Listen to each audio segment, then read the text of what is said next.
Hello everyone and welcome to a different card game, Cardfight Vanguard. I usually do Yu-Gi-Oh videos, but today I decided that I would show off a card game that I've been playing for a good, since the start actually, quite a few years ago. Its name's Cardfight Vanguard, and this is what the cards look like. And I've been playing a lot recently since the game rebooted itself. With the new anime, well, it's not really new, it's the same as the old one, but more strictly following the manga and all that kind of stuff. But yeah, the card game rebooted. I've been starting playing again. It's really fun. If you guys have never played Cardfight Vanguard, I recommend you check it out. But today I thought I'd do a video on Cardfight Vanguard, the rules, how it works, and all that kind of stuff, so that if I ever do post gameplay on my channel, you guys will be able to follow it. So without further ado, I will get into some of the mechanics of the game. So, first thing, in Vanguard, this is what a Vanguard card looks like. Obviously, you'll have English text when you buy it in England. Basically, in the top corner, you'll have a card's grade. Grades range from 0 to 3. And you'll have a couple of other symbols, which I'll go into later. You have the card effect down at the bottom of the card, just like in Yu-Gi-Oh! And you'll have a power level at the bottom of the card, just like in Yu-Gi-Oh! Except there's no defense points in this game because your attack is your defense, essentially. And then here you have a clan, like in English that'll say Kagero, which is a clan. In Vanguard it's like an archetype of cards in Yu-Gi-Oh! Terms. But essentially, yeah, that's what a Vanguard card looks like. So to construct a deck, all decks are 50 cards. You cannot have more, you cannot have less, they are always 50. You will always have 16 trigger units. Now let me show you what a trigger unit is. So a trigger looks like this, and there are 4 different types of triggers. There is a critical trigger, which is what this guy is. So you can see in the top corner it has this yellow symbol with a star in it, and this gives this is what's called a critical trigger, and I'll tell you what that does in a sec. There's also what's called a draw trigger, which is like a browny red color in the top corner. There is a front trigger, which is like a purpley red color in the top corner, and then there is a heel trigger, which is a green color in the top corner. I'll tell you what they do a bit later when we get into the mechanics of the game and how to win and all that kind of stuff. But yeah, that's how trigger units. Like, you need 16 of them in a deck. Everyone has 16. You can't have more. You can't have less. Again, 16 is what you need. And most decks also run a starting grade 0 card. You could start with a trigger, but it's highly unrecommended, especially in the new format that's come out for the reboot of the anime, where you can only play certain cards and there's no triggers that are worth playing as your starting Vanguard. But as of now, all starting Vanguards have the ability that when you ride on them, you draw a card. I'll tell you what a ride is in a second. But basically, at the start of the game, you take your starting Vanguard and you put it face down on what's called the Vanguard circle. So this is what field looks like. You have your Vanguard circle in the middle, and you're surrounded by 5 rearguard circles. And so your Vanguard obviously starts on the Vanguard circle, and you can play cards to the rearguard circles during your turn, and I'll go over that in a second as well. And the rest of your deck is made up of a mixture of grade 1s, grade 2s, grade 3s. General ratios, you'll have about between 7 and 10 grade 3s. You'll have between 10 and 14 grade 2s, and have between 10 and 16 grade 1s, so that's kind of like the ratios you're kind of looking for. It depends on the deck you're running as to what the ratios are. So let's get into some of the mechanics of the game. So at the start of the game, you have a face down starting Vanguard, and you have your deck placed face down in the deck zone. So this is the deck zone. This is where you draw from. It's like in Yu-Gi-Oh! Yeah, you put your deck in your deck zone. You draw from it every turn. You shuffle the deck, and you draw an opening hand of 5 cards, which looks like this. So this is my opening hand. Now, in your opening hand, what you want to be seeing is one card of each grade that is above grade 0. So you want a grade 1, you want a grade 2, and you want a grade 3. Now, at the moment, if you look at my hand, I have a grade 3 unit, I have a grade 2 unit, I have another grade 2 unit, and I have 2 grade 0 units. So what I want to do is I want to get rid of these grade 0 units, and I want to get rid of a grade 2. So what I'd do is I'd take those and do what is called a mulligan. Now in Vanguard, the way mulligans work, if you're not familiar with the term mulligan, it means at the start of the game you can take cards from your hand you don't like, shuffle them back into the deck, and draw a new set of cards for your hand. The way Vanguard does it is you take any card you don't want in your opening hand, you put them face down on the bottom of your deck, and you draw the same number of cards. So yeah, I've just drawn my grade 1s, so I've got, oops, sorry about that. So I've got a grade 1 and a grade 1 here, so I'm good. I've got a grade 1, a grade 2, and a grade 3. And a grade 0 if I really need it. And then after you've done that, you shuffle the deck. And to start the game, both you and your opponent flip over your starting vanguards to reveal which clans you're playing. At the start of the game, you're not supposed to know what clan you're playing against. You should have the vanguards face down and make it a surprise, so that when you have your opening hand, you can't tailor it to what your opponent's playing unless you've played them a few times already. But yeah, you in the rules it says to yell "Stand up, Vanguard," but I don't think anyone really ever does that. But you flip over your starting Vanguard and start the game. Now you decide randomly who goes first. So in Yu-Gi-Oh, you play rock, paper, scissors, or roll dice, or flip a coin, or whatever, and whoever wins gets to choose who goes first. Now in Vanguard there's a slight difference. It's whoever wins goes first. You can't decide who goes first. You can't decide to go second if it's better for your deck. It's just completely random whether you're going first or second, and that's probably better because you can't win just because of rock, paper, scissors that way. I'm just going to move this out of the way for a second. So the person who goes first does draw, unlike in Yu-Gi-Oh! And the game begins. So the way Vanguard works is you have 2 powers, and the way that they describe this in the manga and the anime is you're an astral body standing on the planet that's very similar to Earth called Krei, and you inhabit the bodies of the units on that planet.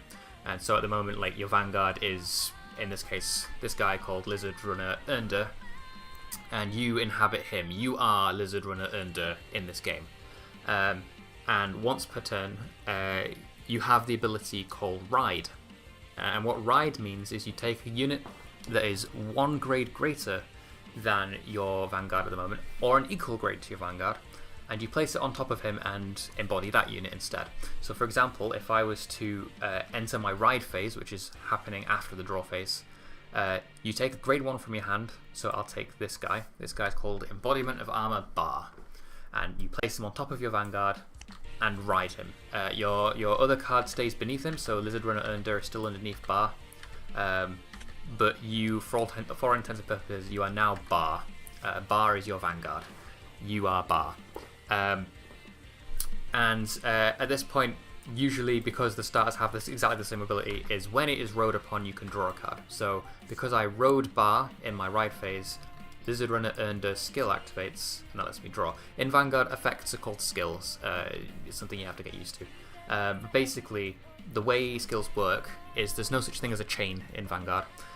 If multiple effects could activate at the same time, they go on what's called a stack, and you get to choose the order in which they resolve. So if I had 2 abilities that were going off right now, I could pick which one resolve first. There is no such thing as a chain. It's like simultaneous effects go on chain, if you know what that is in Yu-Gi-Oh!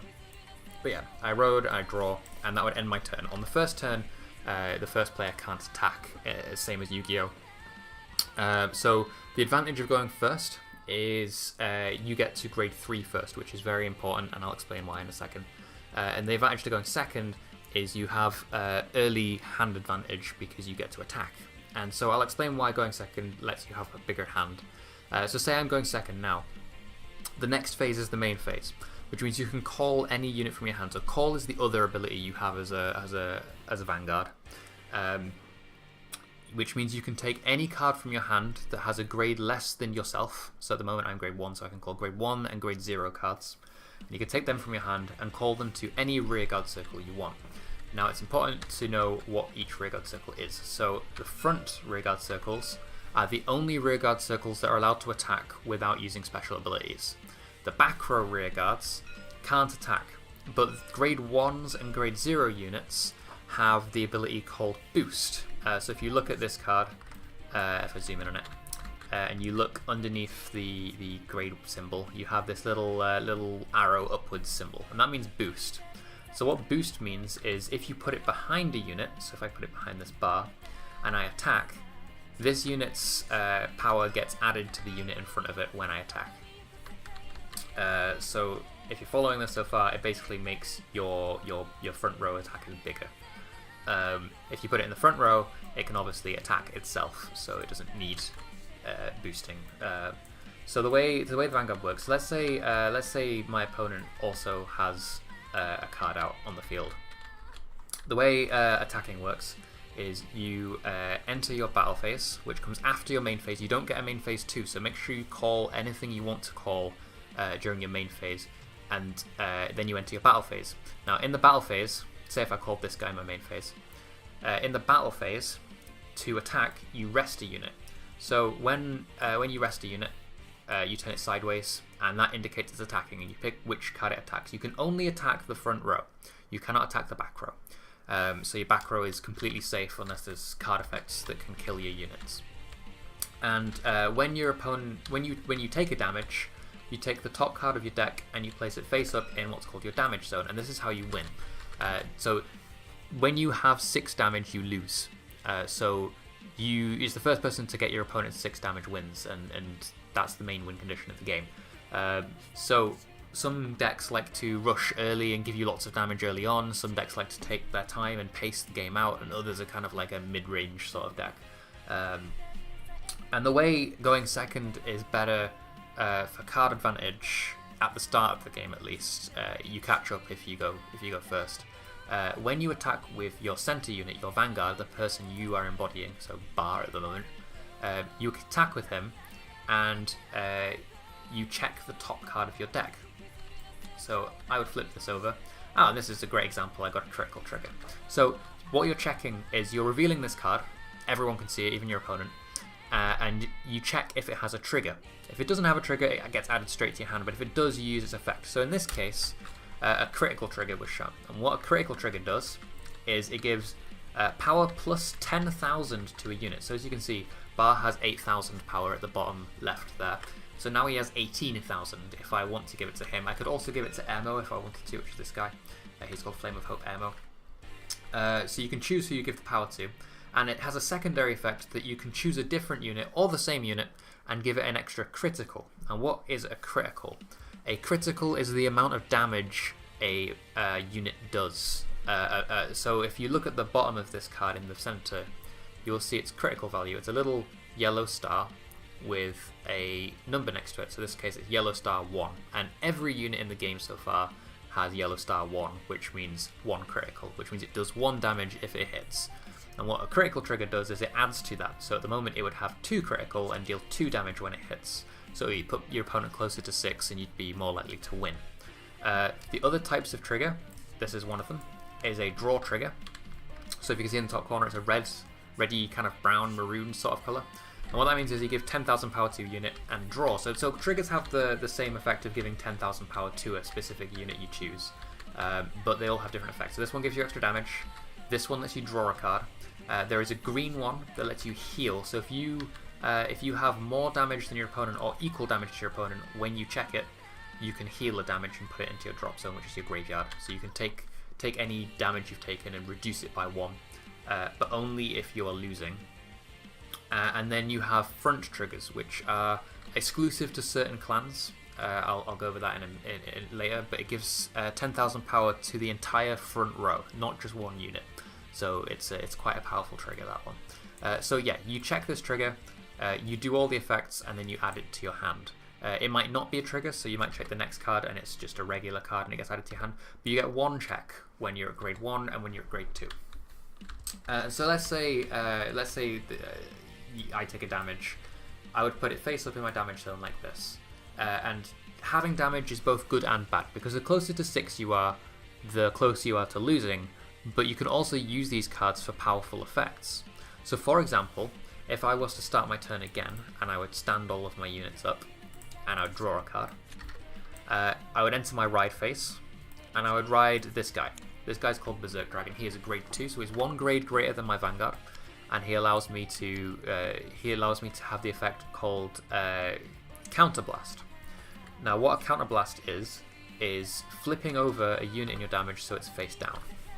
If a card in your damage zone is face down, it can't be used for Counterblast. So you take a face up card and turn it face down. You cannot flip a face down card face up for the same effects. So you take any damage you've taken, flip one of them face down because this is Counterblast 1. So you might have Counterblast 2 and you have to flip 2 face down and so on. He also has another cost to his effect called Soul Blast 1, which means you take a card from underneath him, some Vanguard you were before, and get rid of it. So for example, if I was to Soul Blast now, I could get rid of the Lizard Soldier Ender that I started the game as and throw him away into the graveyard, or the drop zone as it's called in this game, to activate his effect as his skill. So a lot of units, the main cost for units usually are either discarding from your hand, counterblasting, or soul blasting, which I've just gone over. So this one is Counterblast 1, Soul Blast 1, so I get to do 2 costs, unfortunately. And what it does is it lets me retire a unit on the opponent's field. So retire is the jargon word that basically means destroy in Yu-Gi-Oh terms. So let's say your opponent has another unit out on the field right now. Berserk Dragon's effect would mean I get to choose one of their units and get rid of it, so he goes into the graveyard, he dies. It's like Raigeki Break almost. And then if he's on the Vanguard circle, which he is, I get to draw a card. So it's the way the effects are worded. You have a cost in brackets at the start, and then you have the effect. Sometimes you don't even have a cost, so this guy has another effect where he gains 3,000 power if you have more cards on the field than your opponent, which can become useful. You also have to watch out for the beginning of an effect. So if you can see in the blurry card image on the screen, next to the card effect you have a little yellow diamonds, and one of them has a V in it. It's very hard to see, and the other has an R in it. Trust me, they're there. I know it's difficult to see, but if it has a V in it, it means that you can only use that effect if you are the Vanguard. If you are embodying that unit, you can use that effect. If it has an R in it, you can only use it if it's on a rearguard circle and you've called it somehow. If it has V/R, it means you can use it on either. And sometimes it'll have other things like hand or GC, which means Guardian Circle. But yeah, it basically just tells you the location that you can use that effect. So again, grade 2s, when you attack, they get a drive check as usual. You flip over the top card of the deck, reveal it, nothing happens this time, so it gets added to my hand, and then my opponent takes damage. Now, one thing that grade 2s do that is different from a grade 1, you cannot boost with a grade 2. You can't put it in the back row and give the power to the front row. That doesn't work. So if I just show you how boosting works as well, actually. If a unit was behind this, you'd turn it sideways to give it the boost, so it would gain Emo's power. So Emo has 8,000 power, so 8,000 power would go into the front, and this guy would gain 8,000 and go to 18,000, and then be able to attack. Emo has an effect that gives him 3,000 power, but I won't go into that in a second. But basically, yeah, grade 2s cannot boost. That isn't something they're allowed to do. They have a different symbol underneath their grade, and it looks kind of like an L shape, but it means intercept. And what intercept means is, if it's on a rearguard circle in the front row, when your opponent attacks, you can move it to the Guardian Circle to defend against the attack. Now, if you can notice, every card in the game on the left-hand side of the card, except grade 3s, have a little shield with a number next to it. So this one has shield 5,000 on the left-hand side. And what this means is that it can increase your Vanguard's power by that amount until the end of the battle. And the way Vanguard works is, if you can't hit their Vanguard, so hitting means that you meet their power or exceed their power. So if say for example this guy's got 8,000 power, if I attacked with a card with 7,000 power, I wouldn't hit, and I would do no damage to him because the card didn't hit. And if it was a rearguard and I attacked it I had 7,000, it had 8,000, wouldn't hit, wouldn't be retired, but my unit also wouldn't be retired. It's just an attack where you bounce off them essentially. But say I'm attacking, right, and I attack with my grade 2 against his 8,000 Vanguard. My opponent has the option to do what's called a guard. So guarding is taking any card from your hand and placing it into the Guardian Circle. You can take multiple cards from your hand as well. You can do 2 cards, 3 cards, 4 cards, as many cards as you want from your hand, and you put them in the guard circle, and he gains the power of those units. So for example, if I attacked with this guy into this 8,000 power dude, my guy has 10,000, his guy has 8,000, so I'm going to hit if he doesn't guard. So what he'd have to do is he'd have to take a card from his hand and put it into the guard circle to increase his power. So this guy, wow, that's a very blurry card image, but trust me, he has 15,000 in the little left hand shield symbol, so it's 1,500. So sorry, 1,500. Yeah, my words are getting mixed up, I'm sorry. But that unit's power would be added to this guy's power and defend against the attack, because my power is now less than his. I will not hit him, and he's safe. Now obviously if I check triggers and I get extra power, then I can break through this guard, and so you have to sometimes overly guard just in case they're going to get a trigger or something. Sometimes you want them to hit you so you can have more damage and use your effects, but that's more stuff you learn while playing. And obviously, as I said, intercept lets you move your units from here to the guardian circle to block for you, and after you've guarded from your hand or from the field, units are sent to the drop zone. They are dead. Well, they're not dead. In this game it's called retire. It means they're resting, they've done their job, and they've gone to rest. It's kind of like an army thing almost. But yeah, they go into the graveyard or the drop zone after you've guarded with them. Now grade 3s are interesting. When you ride a grade 3 in V series at least, which is the reboot that I was talking about earlier, most grade 3s have an extra symbol underneath their grade. So as you can see, underneath the grade they have a little spirally looking symbol, and then underneath that they have a little star, and in blue underneath that it says force. Some of them will say Axel and others will say protect. This guy's force. So what does this mean? This means you can take the marker that it says, so this one says force, and do what the marker says. So this is a force gift marker. So with force, you put it underneath one of your rear guards. You can put it on an empty one, or you can put it underneath one that's already there, or you can put it underneath your Vanguard. And wherever you put it, during your turn, that card gains 10,000 power. And you can stack gifts. So if I keep riding grade 3s, I can keep getting these and keep powering up my board every turn, which is great. In an Axel, there is a yellow one that looks something like this.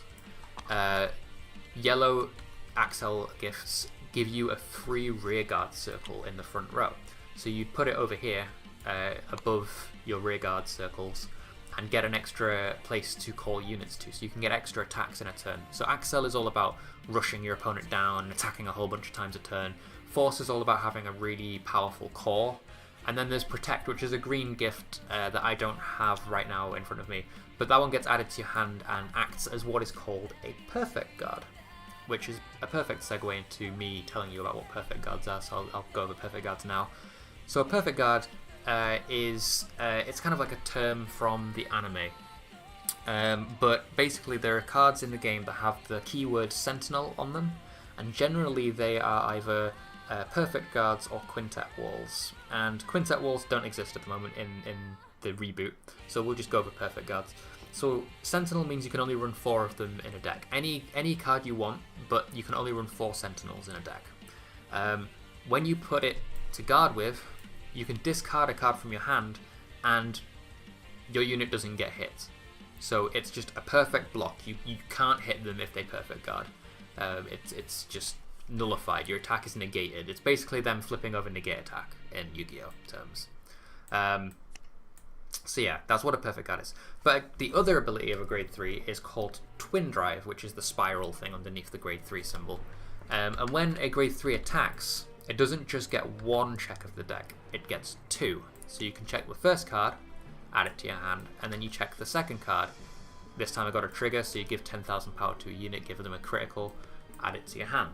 So whilst the person who went first lost card advantage because he couldn't attack first, the person going second didn't reach grade 3 first, they'll still be on grade 2 at this point, and so you can gain that card advantage back by getting the extra card at this point. So the advantage to going second is having early rush potential. The advantage to going first is getting to grade 3 before your opponent. Now, that is the core fundamentals of the game. There is, just to recap, riding. So you ride one grade higher or an equal grade each turn. If you can't ride, then there is something called a V assist, but that's something more in depth that I'll cover later on if it ever happens to me in a gameplay video. And you generally want to get to grade 3 as fast as possible. And get your opponent damaged to grade 6 to 6 damage. Sorry. But you also want to be able to control the pace of the game. You don't want to give your opponent too much damage so they can use all their abilities and blow you out. You want to kind of limit them in the amount of damage you give them each turn so they can have to pick and choose what they want to do. But yeah, that's the fundamentals of Vanguard. There is grade 1s that boost, grade 2s that intercept, grade 3s get 2 checks of the deck when they attack. When you attack with your center, which is your Vanguard, you check the top card of your deck. If it's grade 3, you check the top 2 cards of your deck. If you take damage, you check the top card of your deck and then put it in your damage zone. And you start the game with 5 cards and get a mulligan. That's the core of the game. I'm going to go over something a little bit more in depth now. So when you get to grade 3, that's depending on your deck, your Vanguard will have different power levels. So a grade 1, most grade 1s have 8,000 power. There are a few exceptions that have 7,000 power, but generally you have 8,000. And it's usually the ones with more powerful effects have less power. But in Force decks, which this clan is called Kagero, and it's a Force deck because it has a Vanguard that gives you a Force gift. Force decks have higher base power than the opponent's deck. Now what this means is it's easier for you to hit them and harder for them to hit you, usually if they're not Force themselves, because you have 13,000 power and they might only have 12, and so they'd need to boost to hit you. And you'd need less guard to block them unless they can hit good numbers. If you are an Axel clan, which is what this guy's clan is, you have a base power of 12,000, just like Protect clans, but not like Force clans that have 13,000 base power. So you find it hard to hit units, but generally Axel clans get lots of little attacks that stack up. And then you have Protect, which has 12,000 power, but they get extra perfect guards, they can block lots of attacks. So it's like a rock, paper, scissors game. Force beats Axel, Axel beats Protect, Protect beats Force in terms of the rock, paper, scissors playstyle. It's basically harder to play against certain decks depending on which deck type you pick. And it makes a nice little triangle. Obviously certain decks are more powerful than others in terms of metagame, but you will have a little bit of an advantage if you play the rock, paper, scissors game as well. But yeah, that's the introductory video. I will go over something more in depth when I actually play games online. There is a simulator called Cardfight Area that I will be using, where the quality of the cards is a little bit less, but there are more players to actually play against. So yeah, let me know if you liked learning about Cardfight Vanguard, and I will post some gameplay up and you get to see how the game actually plays out. So let me know if you want to see more of that. So see you later. Thanks for watching. Bye.